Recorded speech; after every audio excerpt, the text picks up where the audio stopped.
So now we shift our focus to June, late June of 1844. They arrive in Carthage.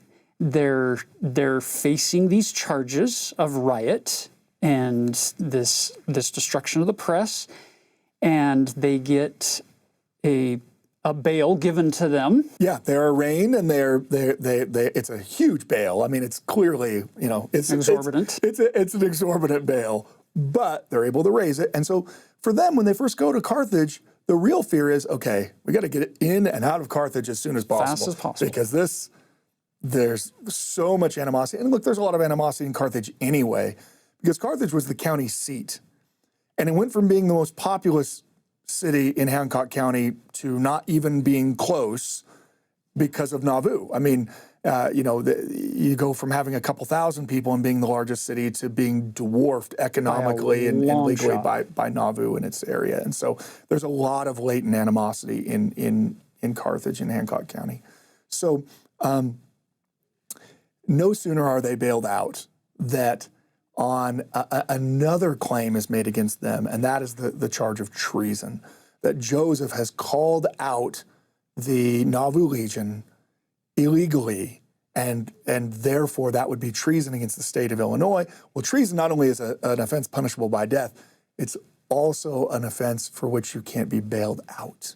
So instead of quick arraignment, we'll go to Carthage and we'll get back home, and I'll be in the mansion house by this evening. Their anticipated departure from Carthage doesn't happen because they are rearrested, and this time confined without the ability to be bailed out. And they're going to have to wait in jail until their trial. So now we come to June 27th, the actual day. There are other people who have come and gone with Joseph and Hiram. Those are the only two who are held by the state. They can't leave. So we've had people coming and going. But you have two apostles who choose to stay with them into that afternoon. Yeah, John Taylor and Willard Richards are there. And what really happens the morning of June 27th that kind of sets things in motion is, from the beginning, the governor has seemed to misappropriate where the threat lies, right? He seems to think that the real threat to peace in Hancock County is the fact that the Nauvoo Legion exists, right? Because it causes such dread among the local neighbors. Now, we don't have reports of the Nauvoo Legion out burning down houses and killing people, but antagonists of the Latter-day Saints in the community were constantly talking about, oh, they've got this military force, and if we don't do what they say, they'll just come kill us. So the governor, he first, even before Joseph goes to Carthage, it's actually while he's on his way to Carthage. Right. While he's on his way to Carthage, he receives an order from the governor for the Nauvoo Legion to surrender all of its state arms, meaning as an official militia of the state, they were given weapons, for the state militia. And Joseph goes back to make sure that order is followed. Well, the governor, on the morning of the 27th, makes the determination that the real threat to peace is the residents of Nauvoo, notwithstanding those state arms. He's going to go make sure that they've actually been surrendered, but he's also going to go give a talking to those Mormons so that they know that this is mostly their fault.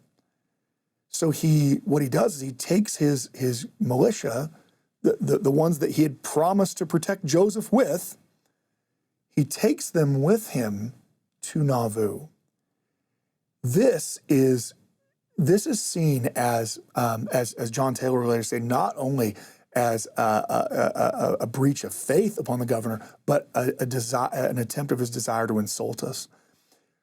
One of the reasons why they had submitted was the governor had promised that he would personally ensure that they would be safe.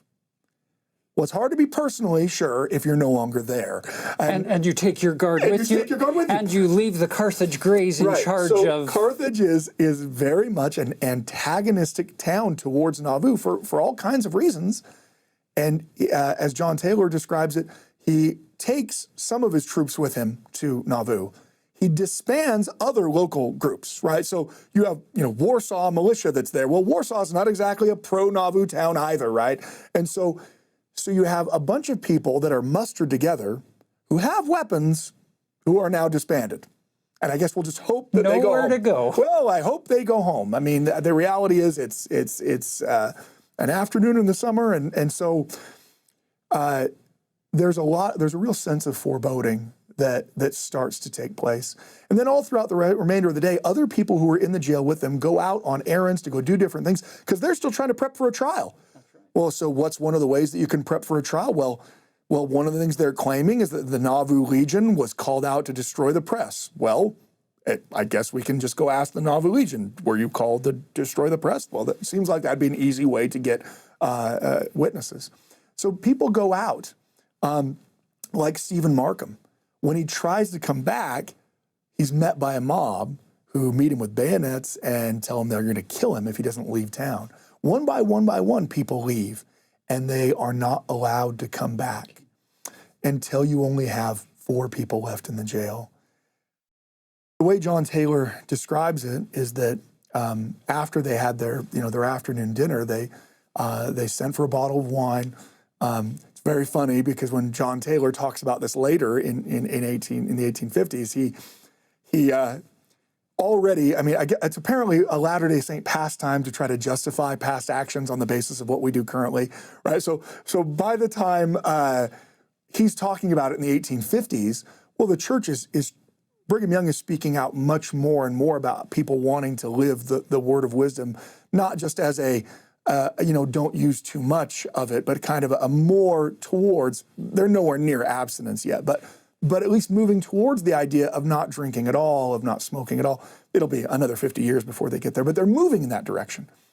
And so already there are people who have tried to justify the fact that they had a bottle of wine in Carthage jail as, well, yeah, they had wine, but that's because of the sacrament, which wouldn't even be a justification for us today, but it was for them because they were still using wine for the sacrament.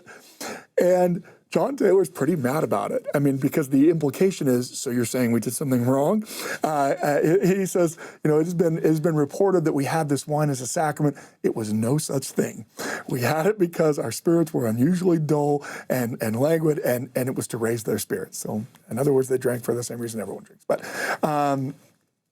the reality is that it's a representation of there is a real melancholy that has fallen over them. The governor has promised his protection. The governor's gone. It's incredibly hot in this upper room. And even the jailer, who's quite friendly terms with him, says to him, I don't like the feeling of what's going on outside. Something's going you on. guys need to move to the jail cell with bars rather than the nice, the bedroom.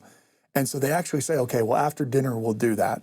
In the end, I don't think it would have mattered any difference. No, it would have just, they would have been more trapped, essentially. But you can tell that there's this kind of feeling of foreboding.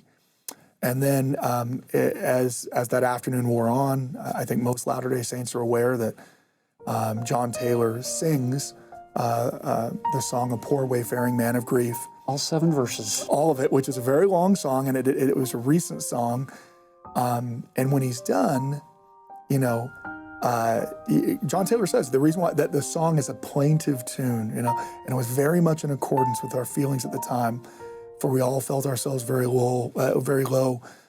What he's done, Hiram asked him to sing the song again, and John Taylor says, Brother Hiram, I do not feel like singing. And Hiram says, oh, never mind, commence singing and you'll get the spirit of it. At his request, I sang the song again, is what John Taylor says. Well, shortly after he finishes singing the song a second time, they see this crowd begin to rush towards the door of the jail. The guards outside the jail, they shoot. There are lots of reports of whether or not they shot at people, whether they shot in the air, whether they shot blanks. There's all kinds of conspiracy theories surrounding what happens with the rush. The reality is the 2 guards guarding the jail were not going to stop a mob coming in regardless. At least some people said, well, the mob had already come to them and said, you're either going to get out of our way or you'll be part of the problem, What we do know is that no one in the mob is hit by a bullet as they're going inside. So whatever the shots were, they were ineffective at best, if not pointed in the air to try to scare people or blanks, whatever. They rush up the stairs, and they come to open the door. Now, as John Taylor describes it, the lock and latch of that room don't even work.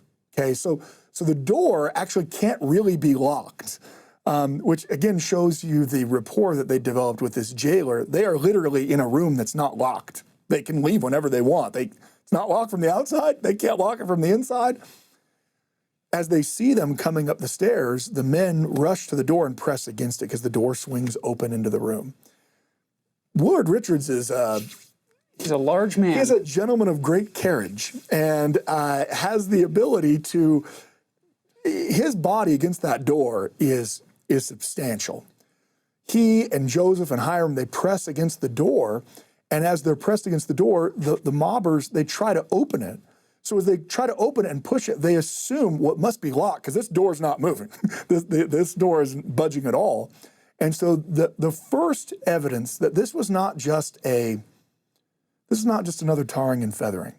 This is not just another, hey, we're gonna beat Joseph up and leave him.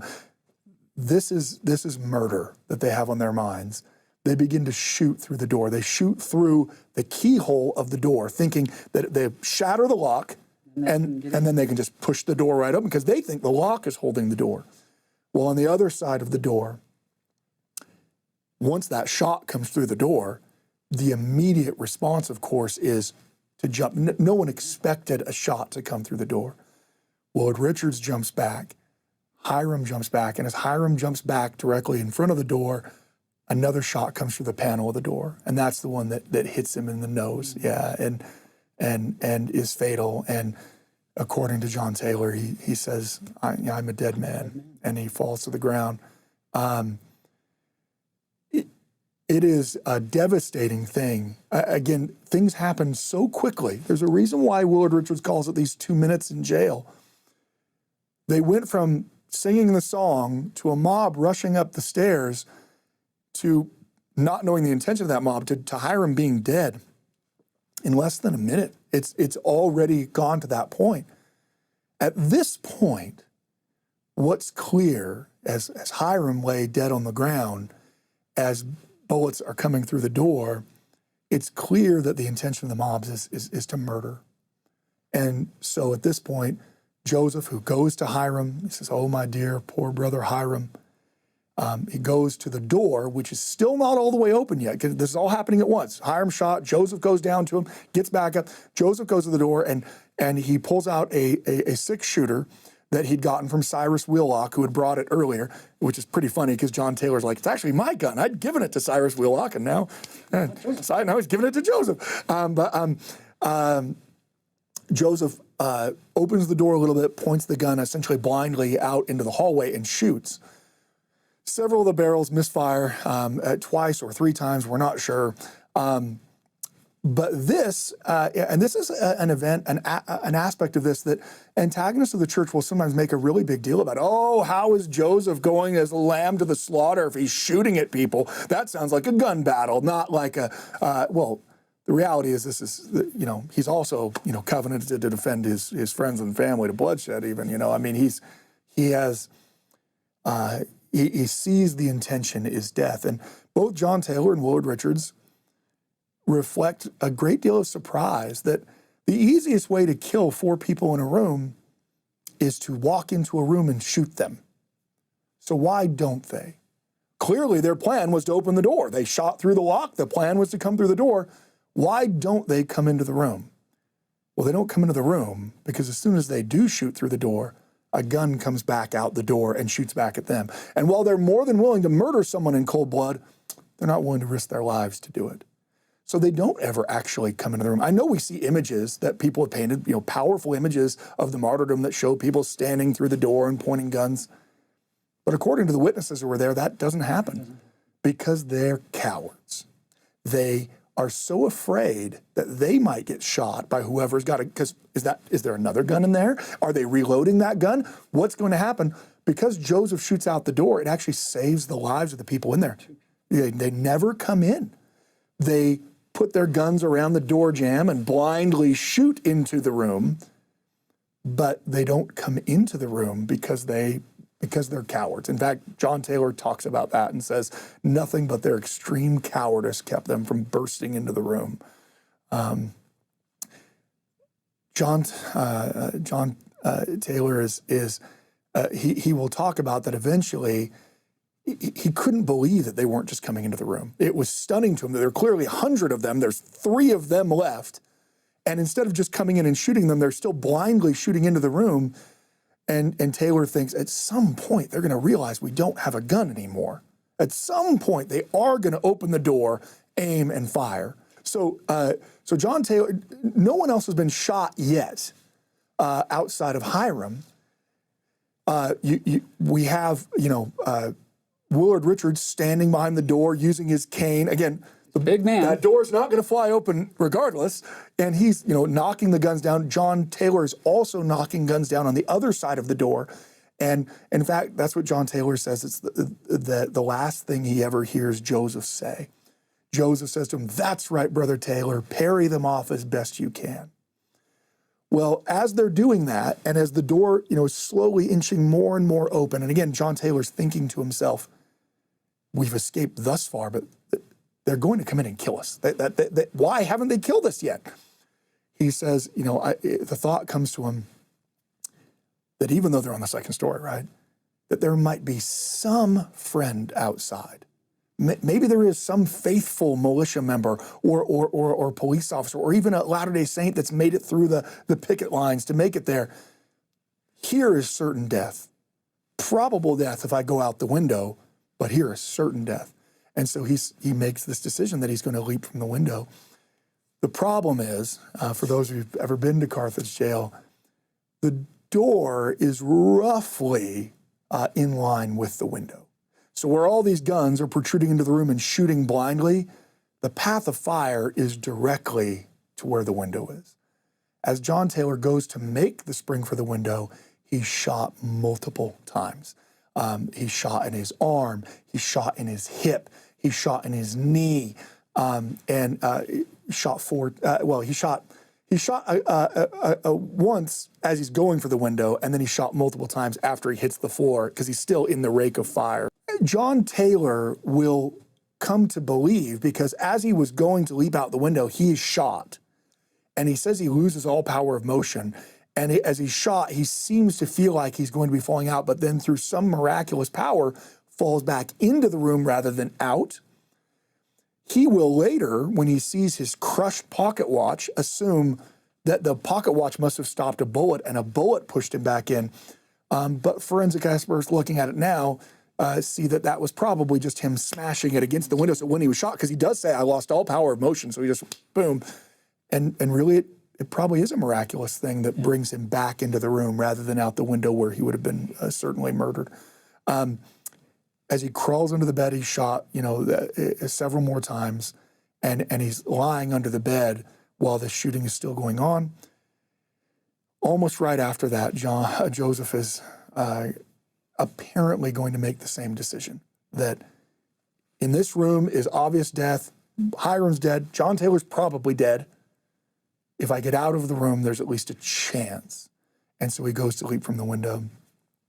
What happens next is actually pretty difficult to determine. You have lots of different accounts of the murder, the actual murder of Joseph.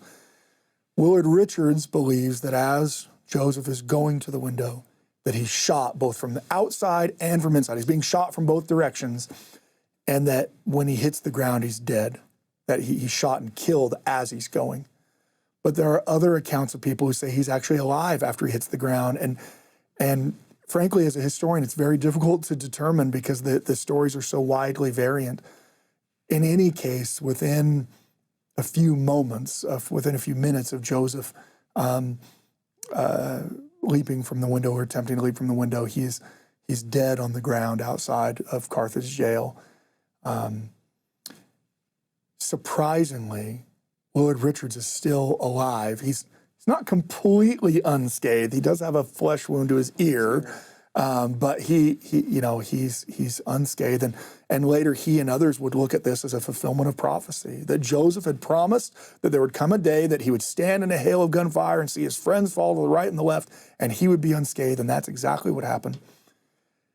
What happens is that once Joseph goes out the window, there's a cry from the mob, "He's out the window, he's out the window!" The mob all rushes down the stairs.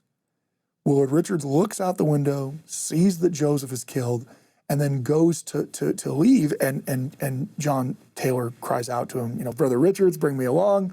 And so Richards drags this mangled body of John Taylor to the upstairs jail cell that is steel bars, and takes a straw mattress and puts it over the top of him and says, "I'm sorry I cannot do better for you.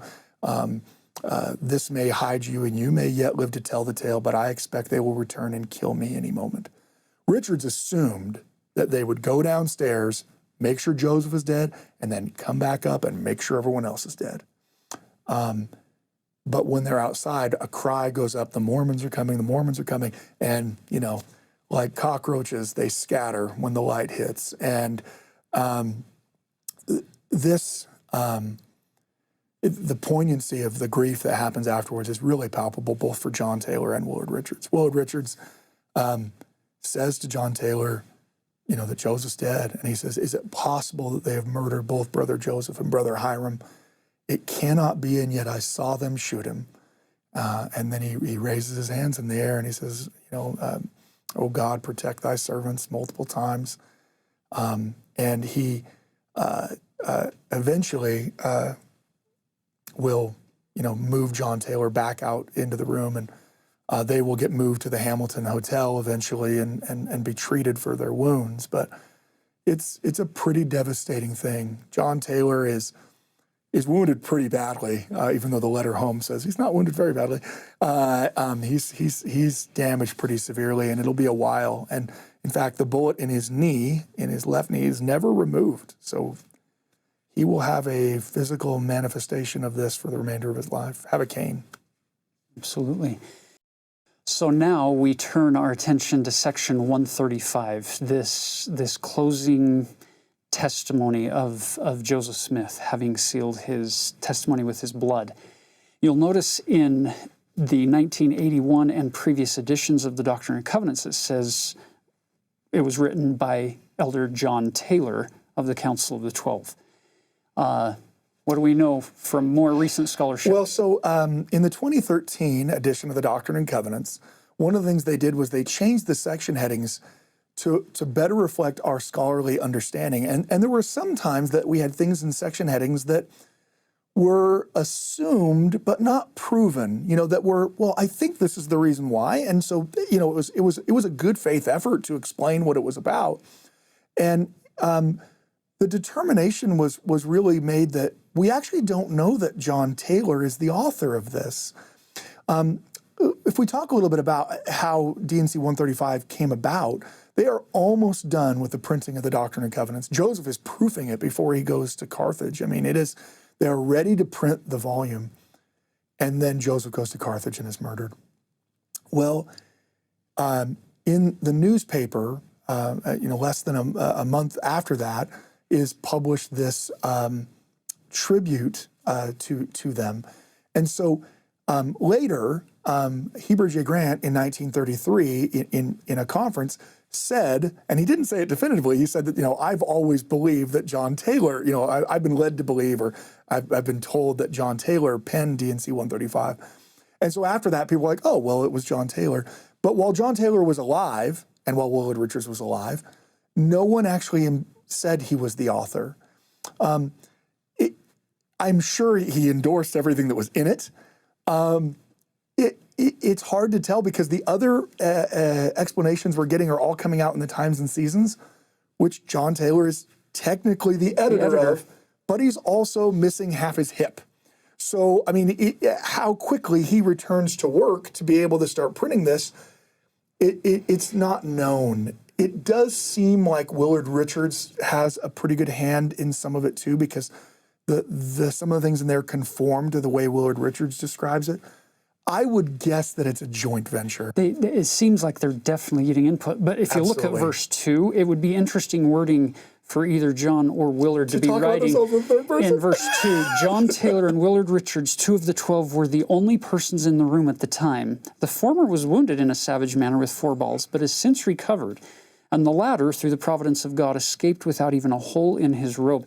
That's an interesting way to talk about yourself in It is. 19th century. It certainly is, at the very least, the intent of the author, if it is either of those men or if it's those men collectively, the intent is to have distance. Yes, to put the focus on Joseph, not on me. Exactly. Rather than to say, I'm John Taylor and I'll tell you what happened to me. I mean, John Taylor will certainly do that. He will talk about the martyrdom multiple times in his life. But in this instance, it seems that this tribute is meant to be anonymous because of that. Yeah, it's beautiful. Now you look at verse 3. This has to be one of the most beautiful tributes as far as if you want a 30,000-foot overview of Joseph the prophet, verse 3 gives you kind of those highlights over what they call 20-year period of time. But technically, he sees the plates for the first time, but he doesn't get them out. He doesn't start translating. Much less than that. Until basically, what does Joseph accomplish in roughly 17 years of life? So let's read verse 3. Joseph Smith, the prophet and seer of the Lord, has done more, save Jesus only, for the salvation of men in this world than any other man that ever lived in it. That opening sentence, that's a pretty bold statement. Yes, and obviously, opens up to the criticism of what about this person and this person and this person, even to the point where people will criticize and say, well, what about Jesus? Well, I think we can all agree that Jesus is divine as a Christian, so that's not the same thing. But for Latter-day Saints who believe that the restoration of the ordinances and keys are essential aspects of our progression to become like God, there are great prophets who have lived, and saying that Joseph is greatest should not, take away from Moses and Elijah. But Moses and Elijah, they were fine coming to Joseph and giving Joseph their power. So I think that some of those prophets we might name, they obviously gave their deference to Joseph in the sense that they came and visited him. Yeah, previous dispensations, they all seem to be fascinated with the dispensation of the fullness of times, down the corridor of time. Now look at what the backup for that statement of he's done more except for Jesus only. Of all the other people who have lived for the salvation of men, Joseph's done more. Well, in the short space of 20 years, we would argue even less. In 17 years, roughly, he has brought forth the Book of Mormon, which he translated by the gift and power of God, and has been the means of publishing it on 2 continents, has sent the fullness of the everlasting gospel, which it contained, to the 4 quarters of the earth, has brought forth the revelations and the commandments, which compose this book of doctrine and covenants, and many otherwise documents and instructions for the benefit of the children of men, gathered many thousands of the Latter-day Saints, founded a great city, and left a fame and name that cannot be slain. He lived great, and he died great in the eyes of God and his people, and like most of the Lord's anointed in ancient times, has sealed his mission and his works with his own blood. And so has his brother Hiram. In life they were not divided, and in death they were not separated. It's fascinating, this idea of these 2 brothers, Hiram being the second elder at this time. Yeah. Previously, it would have been Oliver Cowdery. Essentially, he's a co-prophet, if you were to use that kind of language. Joseph has elevated him in a status that no one else has had, but Oliver in the early church. Yeah. Now, here we get some added detail to this story. In verse 4, when Joseph went to Carthage to deliver himself up to the pretended requirements of the law, 2 or 3 days previous to his assassination, he said, I am going like a lamb to the slaughter. He seems, all the stars have seemed to align for, and he realizes this might be the end. This is probably going to be the end. And you'll notice the kind of the very fact that the author or authors of this are saying the pretended requirements gives you an insight into what they think of the so-called legal proceedings that led to his death were, right? Yeah. The pretended requirements. Yeah, the wording gives that away. You'll notice that the same morning, so this would be back on June 24th, when Hiram had made ready to go, said was to the slaughter, yes, for so it was. He read the following paragraph near the close of the 12th chapter of Ether in the Book of Mormon, and then turned the leaf down upon it. So he's reading from what we would call in our scriptures today, because keep in mind, the verses and the chapters in the Book of Mormon that they're using, they don't exist. Nope. It's just paragraphs. So it's not until the 1879 edition with Orson Pratt where we finally get chapters and verses and all of that. So from our Book of Mormon today, he's reading Ether 12, verse 37 through 38, which, wow, what a fascinating place to go in that setting. Yeah, and I think also demonstrates the fact that how certain they were that the Book of Mormon was the Word of God. I mean, as you know, the arguments that Joseph is merely a charlatan and that he's invented all of this in order, there's just no evidence for that. I mean, if you want to talk about what historical evidence is, non-Latter-day Saint historians will not make the argument that Joseph Smith was just lying to everyone from the beginning about everything, because we have tens of thousands of documents related to him, journals, letters, and they all demonstrate that Joseph really believed he was called by God and that the Book of Mormon really was from God. Now, to an atheist secular historian, that doesn't mean that they were. But there's a very big difference between someone who really believes they were called by God and is acting in that faith and someone who knows that they are lying to everyone. I never had any plates. I got this over on them. It's a good thing we're going to read from this fraudulent book here before we go off to the land of the slaughter. Yeah, Elder Jeffrey R. Holland gave a talk in General Conference many years ago. Where he was quite pointed about that. He says this is the very book that Hiram read from. Listen to these words from that passage in Ether chapter 12. And it came to pass that I prayed unto the Lord that he would give unto the Gentiles grace, that they might have charity. And it came to pass that the Lord said unto me, if they have not charity, it mattereth not unto thee. Thou hast been faithful, wherefore thy garments shall be made clean. And because thou hast seen thy weakness, thou shalt be made strong, even unto the sitting down in the place which I have prepared in the mansions of my Father. And now I bid farewell unto the Gentiles, yea, and also unto my brethren, whom I love, until we shall meet before the judgment seat of Christ, where all men shall know that my garments are not spotted with your blood. The testators are now dead, and their testament is in force. Yeah, that's a powerful witness to both the Book of Mormon and to their faith and to the purity of both Joseph and Hiram's motives. I think one thing I'd like to share with people is on the anniversary of the martyrdom, 10 years later in Utah, and while they are again now experiencing new increased persecution, they meet together and they have a meeting, and John Taylor speaks at that meeting. Now, he's given multiple accounts. Willard Richards has given multiple accounts. Willard Richards actually passes away in 1854, and really, so John Taylor is just the only one left that was there when Joseph was murdered. And I'd like to share part of the testimony that he gives. He's going to talk about the fact that people have said wonderful things before, but this is what he's going to say. I was blessed to be associated with Brother Joseph Smith. As President Young said he knew him, so did I. I've been with him under all kinds of circumstances.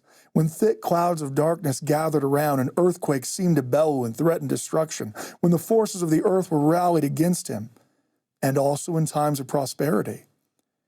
I've heard him, as many of you have, speak in public to advance the principles of eternal truth and plead to the people to observe the laws of God and to keep his commandments that they might be prepared for his celestial inheritance. But I have also been with him in private counsel. So I have had the opportunity of becoming acquainted with his feelings, his ideas, his views, and with his morality, with his truthfulness and with his integrity. And I know that he was a good man, that he was an honest man, that he was a man of integrity, and that he was a prophet of the Lord, and that he lived in that capacity, and that he died in that capacity, and he maintained his integrity to the end. I was not only with him living, but I was with him dying. And this is my testimony concerning Joseph Smith. I know before God and holy angels, I do not think it, I know it. I know that he was a servant of God and a prophet of the Lord, and he lived and died in the faith. I not only know it by my natural sight, but by the revelations of God. And I know by that same way that he yet lives, because I have seen him, and I know that he yet lives. And therefore I rejoice in the testimony I can bear concerning him. I know that he will live, and I also know that he's a friend of this people and watching over their interests, that he's a friend of President Young and watches over him, and that he's most interested in the welfare, happiness, and exaltation of the saints of the Most High. And having a knowledge of these things sustains my mind and comforts my heart, and strengthens me in the faith of the new and everlasting covenant and in the principles of truth that we continue to hear. I rejoice myself exceedingly be associated with brethren such as I am with at the present time, men that fear God and keep his commandments, men whose first desire it is to keep the law of God and to roll forth his purposes to the benefit of the human family, in order they might be prepared by and by to enter into a more extensive field and participate in the blessings that wait for them. He has more I could read, but I thought I'd share that part just as a means of thinking about the prophet Joseph Smith and his sacrifice. No doubt all of you at some point in your life are going to have someone tell you that they don't think Joseph was a prophet, that they've read something that's convinced them that, oh, Joseph wasn't really who he said he was, or if only you've read what I've read, then you wouldn't believe. It'll come often across like that. If only you had the knowledge that I had, well, then you wouldn't believe, they'll say. But John Taylor's testimony is one that stands above all of those people who would be critical of Joseph.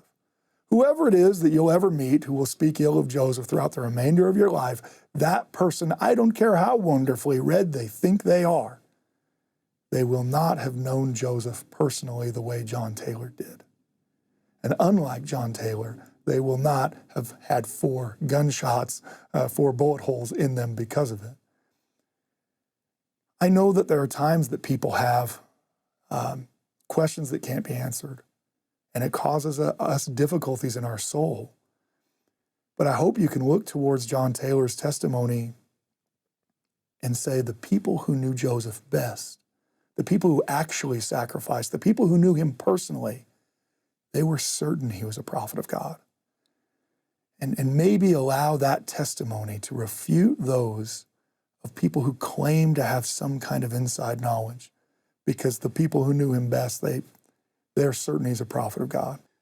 So as we come to the close of this first part of our episode this week, discussing Section 135 and the events leading up to and surrounding the martyrdom, our invitation to each of us, to all of us, is to turn heavenward and recognize that Jesus Christ stands at the head of this work. And he was the one who called the prophet Joseph. And for whatever reason, he was the one who required both Joseph and Hiram to seal their testimony with their blood on that occasion.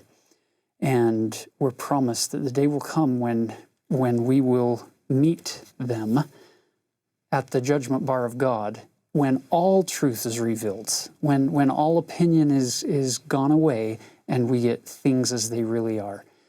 And that will be a glorious day. Millions shall know Brother Joseph again. Want to leave our testimony with you that we know that God lives, Jesus is the Christ, and Joseph is their prophet who stands at the head of this dispensation. And we leave that with you in the name of Jesus Christ. Amen.